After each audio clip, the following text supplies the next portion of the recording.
Здраво, ова е 215-тото издание на Видеологија со Златко Ѓелевски, дигитален краток осврт за актуелни филмски остварувања, односно спонтана критичка анализа која е збир на први впечатоци илустрирани со подвижни слики. На денешниот репертоар е The Worst Person in the World на Јоаким Трир, во кој станува збор за Јулија, глумена од Ренате Рейнсве, и 4-годишното хронолошко навраќање на период од незиниот живот во кој е впуштена во потрага по себе си, сопствениот идентитет, професионалната определба, трагање по љубов и носи круцијални животни одлуки кои понекогаш се полезни и добродетелни за неа, а понекогаш се автодеструктивни. Трир е филмски еквивалент на Пруст, кој прави визуелно хроничарење на загубеното време, се навраќа на сеќавањата на неговите млади протагонисти во Slice of Life, односно Coming of Age филмовите, во кои доцните адолесценти зачекоруваат во светот на возрастните, со една константна изгубеност и недофатливост на идеализираното јас. Неговиот најнов филм најдобро ја пресликува сопствената експлорација на денешните млади, кои анксиозно трагаат по себе си во турбулентното доба на кликот, не знаејќи кога и како ќе започне да се мери нивниот живот како возрастни персони. Филмот започнува со монтажна секвенца која сведочи за постојаните нови импулси, пориви и променливи согледби на Јулија, која стартува со една професија, се пронаоѓа во сосема друга, додека не го загуби интересот и за неа и се задоволи со трета.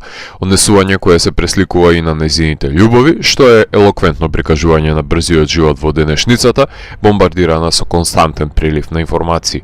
Презема контрола врз кормилото на незиниот живот, преминувајќи од општ доктор до психијатар до фотографка, ама кога не знаеш што да бидеш во животот, секогаш можеш да станеш писател. Не мораш ни да бидеш добар писател, затоа што дигиталната хартија трпи се. Неодлучноста не е животна фаза, туку карактерна маана. Јулија не сака да живее по туѓите правила и норми, сака самата да ги изгради своите, но како би открила кога не ни знае кои се тие. Нема близок со кој би се поистоветила или би ја усмерил. Отсуството на таткото е евидентно во делото, но да не се подпираме строго на потребата за компензирање со љубовниците на неговата несподелена љубов и неодвоено време за неа, иако има во изобилие за другото семејство, но да не звучам како фройдист, само напоменувам дека семејниот дисбаланс има удел во неодлучноста на ќерката. Љубовниот триаголник е еминентен во случајот на Јулија, затоа што дозволува да допрат до незината интима двајца сосема различни момци кои задоволуваат засебни потреби на Јулија и оставаат разноврсен удел врз незиниот живот. Колку внесуваат промени, тоа е веќе друго прашање. Запирањето и премотувањето на мигови во време, носталгијата, кај што ликот се навраќа на убави и неубави мигови, е константа својствена за секој од филмовите на Трир, за да заклучиме дека одживеаната младост е состојба на која сите се навраќаме во сеќавањата, но Трир не го романтизира минатото, туку фаќа моменти на несовршенство, со кои понепосредно е поистоветувањето, чино дејствие кое не можеме да го промениме, колку и да сакаме. Потребата за поврзување е неминовна и само ја зајакнува човечката димензија во делото.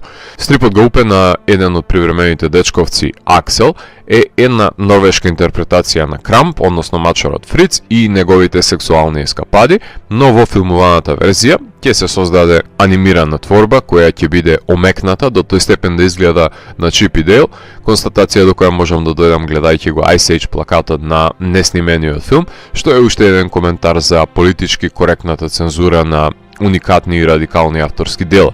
Дивата мачка се припитомува за да може да ја гледа секое дете во синеплексите. Одвратна на вистините согледба до која се доаѓа доколку се предаде контролата на авторската творба во рацете на студискиот систем, за која не име грижа, затоа што тие гледаат низ призмата на парите, а не на уметничката вредност, која се разбира дека не ја ценат затоа што не ја разбираат. Сексизмот е една одредница која се провлекува низ целокупната творба, има досек од менсплейнинг до дебатната емисија во која се полемизира самиот стрип на Аксел, во кој читателките се навредени од приказите на Голотија и насилство во него, а самиот автор се обидува да го оправда уметничкото дело со правото на слободен говор, кој очигледно дека не е толку слободен, дури ни во совршените нордиски општества. Трир започнува да внесува халуцинаторни и сумнаболни сцени, кои придонесуваат со магичност во реализмот, чинители кои се интензивираа по Louder Than Bombs и Телма, за во новиот филм да вклучи едно нескротливо халуцинаторно патешествие со помош на магичните печурки за сите патишта да водат до таткото на Јулија и незиното видоизменето тело кое сите го допираат. Женските ликови кај Трир секоја содржале доза на мистериозност, во почетоците на кариерата биле и отсутни, ама по Телма и новиот филм доаѓаат во носечка позиција и преку нив Трир се обидува и да обрне внимание на специфичното животно искуство и да ги отвори до тој степен што без разлика на полот на гледачот може да се впрегне поистоветување со нив, што е особен квалитатив за делото. Затоа е потребна актерка, како Рената, која ќе може да се носи со распленетата улога и неизвестните одлуки. Ако во Louder Than Bombs се овозможува навраќање во минатото низ фотографии, во новиот филм се опфаќа едно постоење, обмислено како поглавја од една животна книга, но не се ни изоставени фотографиите од предците на Јулија во новиот филм на Трир. Трир дури и наоѓа простор за канализирање на панкерската пркос во ликот на Аксел, не само со неговиот крамболски стрип, туку и во слушањето на панк бендот на слушалки. Соочен со неизбежната судбина, Аксел, ретроспективно, низ збор, а не флешбек, се навраќа на миговите во кои ги осознава убавините на восприемената уметност, дали се тоа винилите или книгите, дружбата и дискусијата за истите, во период пред постоењето на мобилните телефони и интернетот, кога уметноста оставала силен впечаток врз нејзиниот реципиент, како во животите на младите панкери во Репрайс. Кога се нема иднина, преостанува само обзрнувањето во минатото. Фатална е животната траекторија на Аксел, свеќа која постепено догорува, а последниот пламен е уловен на фотографиите во домот од страна на Јулија.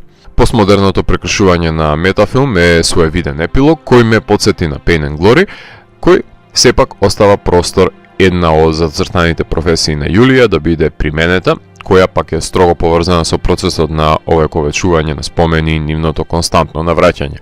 Замрзнатата сцена по која ќе биде препознаен филмот наликува на мюзикл, уште фали лико да почне да пее и танцува, кај што елегичната свита на Олаф Лотум доаѓа во преден план, па Јулија трча на улица, а камерата не се одлепува од неа, налик кадарот во кој ликот на Девин Друид од Louder Than Bombs го споделуваше неговиот расказ со саканата, но во новиот филм тоа е сцена во која ликовите посакуваат да го запрат времето за незабележливо да може да се препуштат на прегратките преку фантазмагорични илуминации кои сведочат за зародишна љубов, незатруена од околината, затоа што за заљубените околината не ни постои.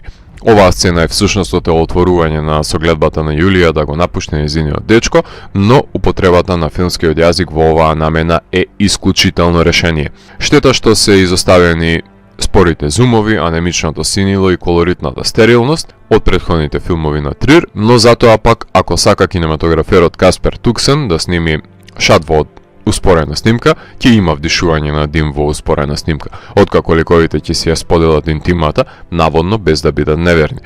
Во филмот има воочлива игра со фокус, како на пример во сцените во книжарницата или на забавите, кај што се издвојуваат љубовниците од околината под дневно и ноќно светло во Осло.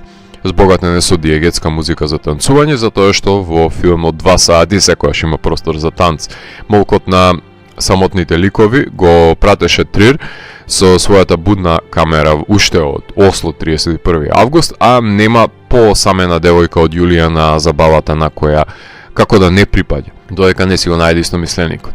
Филмот го монтира постојаниот соработник на Трир, Оливие Кут, кој имал тешка работа да задржи континуирано течение преку етапните вињети на едно постојање во предолгото време траење, кое е неизбежно со оваа структура, наоѓајќи го потребното балансирање и галантен премин помеѓу различните тоналитети на творбата, која флуктуира од комични од трагични агенси. Постојаното преиспитување на животните крстопати ме подсети на одличната ТВ серија Normal People. Трир секојаш умеел да емулира трендови во независната американска кинематографија и чинители од тој филмски јазик да ги искористи за амалгамирање со неговата филмска поетика, како што е адреналинската монтажа на Репрайс, која што повеќе би се одвестувала на екранизираните дела на Брэд Истон Елис, за да преземе жанровски начела во полоснежните творби и денес да создаде дело кое што е најблиску до американскиот популистички сензибилитет со универзални хумани чинители во кои секој може да се препознае. Трир, иако се појави на филмската сцена со кратките филмови во раните 2000 години, првиот значаен продор го направи во 2006 година со филмот за панкерите кои стануваат писатели во Репрайс. Од 2011 година го сними филмот за фаличниот лик, кој не може да се рехабилитира во општеството во Осло, август 31, за во 2015 година да почине мајката во семејството, кој ќе ги дознае незините премолчани тајни во комплетно американскиот филм Louder Than Bombs, и во 2017 година да го сними хорор филмот Телма, за кој можете да погледнете моје видување во епизода на Видеологија, посветена за овој филм од првата сезона на емисијата. По него сними еден документарен филм за норвешкиот писател Кнаусгард, кој преку предложката на ликовните дела на Мунк говори за собствените светогледи. Тој со голема емпатија им приоѓа на неговите несовршени ликови, но на гледачите им овозможува да вперат поглед во кратерите на нивната интима, за да сочувствуваат со нивната човечност. Во новиот филм се прави спрега помеѓу константното себеосознавање и перпетуалната екзистенцијална криза, кај што работата и љубовниците не се ни први ни последни и се менуваат како чорапи. Правилата на каузалитет не важат за нив, затоа што носат одлуки без последици и не се приврзуваат доволно долго за да се соочат со емоционалниот губиток. Филмот го гледав за прв пат на Интернационалниот филмски фестивал Браќа Манаки во Битола и избегнав да пишувам по неговото гледање, затоа што се развика и мене аверзија кон самоиницијативната предомислувачка Јулија. Оставив простор за да се вратам на другите филмови на Трир и да побарам нишки со кои би го одгатнал креирањето и однесувањето на овој полноважен примерок во неговата филмографија. Кинематограферот на филмот Каспер Туксен беше награден со Сребрена камера 300. Филмот ја имаше својата светска премиера на Канскиот филмски фестивал, кај што Рената се закити со наградата за најдобра актерка, а потоа играше на Карлови Вари, Торонто, Њу Јорк, Цирих, BFI, Бусан, Чикаго, Гент, Стокхолм, Љубљана, EFI и Санденс оваа година, здобивајќи се со 2 номинации за Бафта, 2 за Европски Оскар и доаѓајќи од 2 номинации за Американскиот Оскар во категориите за најдобро сценарио и интернационален Оскар. Не он го дистрибуираше во САД, а Муби во Британија. Кој е најлошиот човек на светот? Дали е тоа девојката која се обидува да го најде своето место во модерниот свет, да се одлучи за својата професија која ја исполнува и човекот со кој споделува љубов, или е незиниот татко кому подраги му се изговорите отколку неа, или пак стрип артистот кој создава дело кое ги изгрозува и револтира неговите читатели. Може би е неверниот дечко кој флертува со протагонистката. Може би е секој лик кој ќе ни создаде аверзија и нема да сакаме подобро да го запознаеме, за да се огледаме какво е чувството да се гледа светот низ неговите очи. Може би ние сме најлошите луѓе на светот, ако пронајдеме зловесен дел од себе во плејадата на ликови, а може би најлошиот човек е добар во светот во кој сите глумат дека се добри. Кој знае? Ако морам да го евалуирам, тогаш The Worst Person in the World од мене има 4 од 5. Доколку ви се допадна 215-тото издание на дигиталната архива Видеологија, лајкувајте го видеото, споделете го и следете го каналот. Последните и поснатите рецензии на виртуелната полица. Ви благодарам за вниманието. Поздрав!